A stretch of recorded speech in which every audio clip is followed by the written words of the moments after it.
This drink is called Grand Occasion. It's got an interesting mix of drinks in it. It involves light rum, Grand Marnier, and white creme de cocoa. Let's get started. Calls for a cocktail glass, or in this case we're going to use a martini glass, which we have filled with ice, chilling off to the side. Take our shaker glass and fill with ice.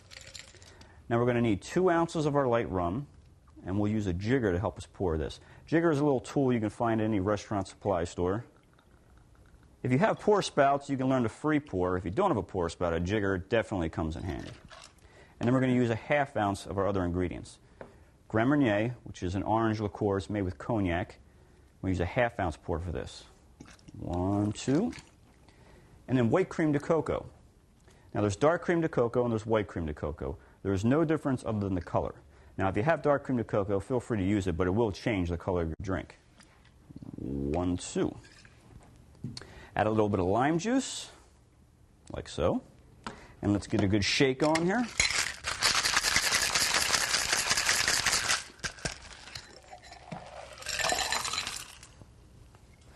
If you're a rum drinker, you probably like this cocktail. It's got some kick to it. And just strain that in there. Look at that. It's got a nice classic look to it. Good for any grand occasion. Enjoy.